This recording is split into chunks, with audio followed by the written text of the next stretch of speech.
অন্যের প্রতি soft corner, অন্যের প্রতি দয়া, অনুকম্পা, হেল্পিং হ্যান্ড, হেল্প করার মানসিকতা, অন্যের দুঃখে কাদা, এই ইহসানকে যারা মেনটেন করে জীবনের সব কাজে, আল্লাহ তাদেরকে বড্ড ভালোবাসে। রাষ্ট্রীয় কাজে হয়তো ডেথ পেনাল্টি, তার মৃত্যুদণ্ড দিতে হবে, রাসূল সাল্লাল্লাহু আলাইহি ওয়াসাল্লাম বলেন মৃত্যুদণ্ড দিবা কিন্তু ইহসানের সাথে দিও।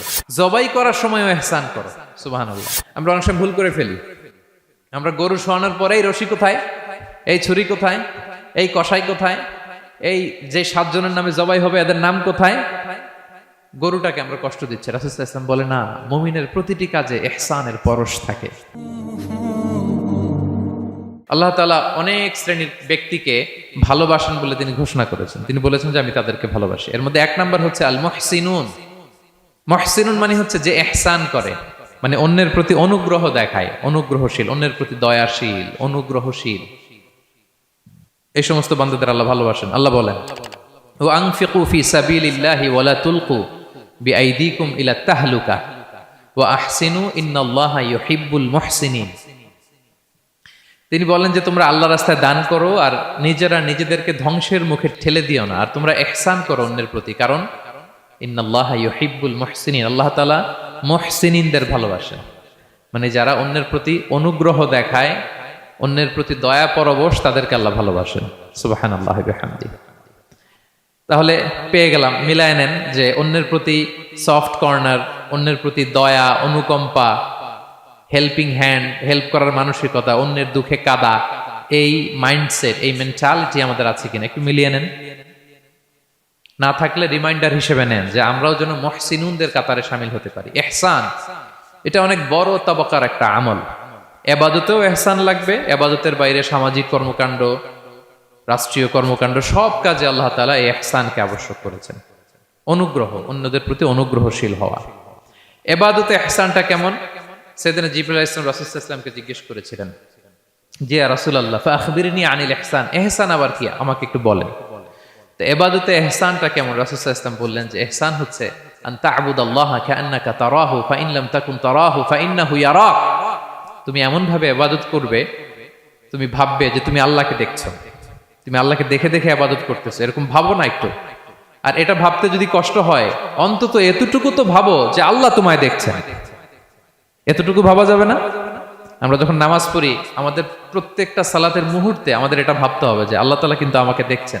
এই যে আমি ফিস করে সুবহানা রাব্বিয়াল আলা পড়ি, সুবহানা রাব্বিয়াল আযীম পড়ি, আমি তাসবিহ পড়ি, আমার রুকু সেজদা সবকিছু আমার আল্লাহ দেখছেন। এই সেন্স, এই অনুভূতি যদি আপনার মধ্যে থাকে, এটাই হচ্ছে ইবাদতের ইহসান। আর ইবাদত ছাড়া আমাদের দৈনন্দিন কাজ, পারিবারিক কাজ, সামাজিক কাজ, এই সমস্ত কাজেও কিন্তু আল্লাহ তাআলা ইহসানকে আবশ্যক করেছেন। প্রিয় ভাই এবং বোনেরা, অন্যের প্রতি অনুগ্রহ করাটাকে তিনি কি করেছেন? আবশ্যক করেছেন। একটা ছোট্ট হাদিস শুনি। হাদিসে রাসূল সাল্লাল্লাহু আলাইহি ওয়াসাল্লাম ইরশাদ করছেন যে ইন্নাল্লাহা তাবারাকা ওয়া তাআলা কাতাবাল ইহসানা আলা কুল্লি শাই। আল্লাহ তাআলা সব কিছুর উপর ইহসানকে আবশ্যক করেছেন, সব কিছুর উপর। মুমিনের সব কাজে ইহসান থাকতে হবে, অন্যের প্রতি অনুগ্রহের পরশ থাকতে হবে। এবার মজার একটা পার্ট আসছে হাদিসে, খেয়াল করে শুনি। রাসূল সাল্লাল্লাহু আলাইহি ওয়াসাল্লাম বলেন ফাইদা কাতালতুম ফাআহসিনুল কিতলা। আল্লাহ তাআলা সব জায়গায় ইহসানকে আবশ্যক করেছেন। এমন কি ফাইদা কাতালতুম, যখন তোমরা কতল করবে কাউকে, ফাআহসিনুল কিতলা, ইহসানের সাথে কতল করো। সুবহানাল্লাহ বললেন না? প্রসঙ্গটা কি? হত্যার প্রসঙ্গটা। রাষ্ট্রীয় কাজে হয়তো ডেথ পেনাল্টি, তার মৃত্যুদণ্ড দিতে হবে। রাসূল সাল্লাল্লাহু আলাইহি ওয়াসাল্লাম বলেন ফাইদা কাতালতুম ফাআহসিনুল কিতলা, মৃত্যুদণ্ড দিবা কিন্তু ইহসানের সাথে দিও। আপনি চাইলেই তার কান কেটে ফেলতে পারবেন না, তাকে শ্বাসরুদ্ধ করতে পারবেন না, পেট্রোল দিয়ে তার দেহ জ্বালিয়ে দিতে পারবেন না, চাইলেই এই দেহটারে আপনি নষ্ট করতে পারবেন না। রাষ্ট্রীয় কাজে বিচারে সাব্যস্ত হয়েছে তার এখন ডেথ পেনাল্টি, মৃত্যুদণ্ড কার্যকর করবেন, ঠিক আছে, কিন্তু সেখানে ইহসানের সাথে। ফাইদা কাতালতুম ফাআহসিনুল কিতলা, মৃত্যুদণ্ড কার্যকর করার সময় ইহসানের সাথে করো। ওয়া ইদা যাবাহতুম ফাআহসিনুয যাবাহা, জবাই করার সময় ইহসান করো। সুবহানাল্লাহ।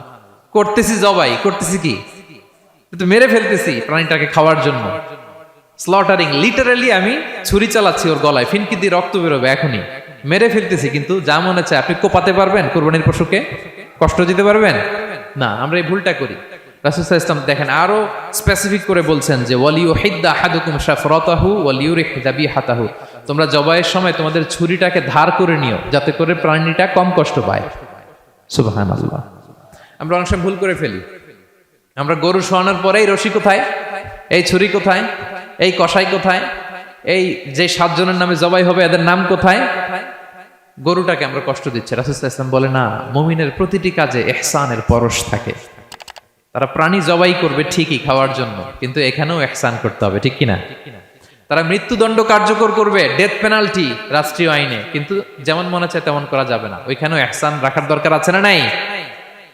প্রিয় ভাইয়েরা, এই ইহসানকে যারা মেনটেন করে জীবনের সব কাজে, আল্লাহ তাদেরকে বড্ড ভালোবাসে, বড্ড পছন্দ করে। সো আমরা যেন সবাই সবার প্রতি ইহসান করি। স্বামী স্ত্রীর প্রতি ইহসান করুন, স্ত্রী স্বামীর প্রতি ইহসান করুন, বাবা সন্তানের প্রতি, সন্তান বাবার প্রতি, পরিবারের সকল সদস্যদের প্রতি ইহসান করুন, কর্মচারীদের প্রতি ইহসান করুন, সহকর্মীদের প্রতি ইহসান করুন। মুমিন জীবনের প্রতিটি কাজে ইহসানের পরশ থাকবে, কারণ ইন্নাল্লাহা ইউহিব্বুল মুহসিনিন। আল্লাহ তাআলা মুহসিনদের, যারা অন্যদের প্রতি অনুগ্রহ দেখায়, তাদেরকে বড্ড ভালোবাসেন। Be a part of our vision. Do listen,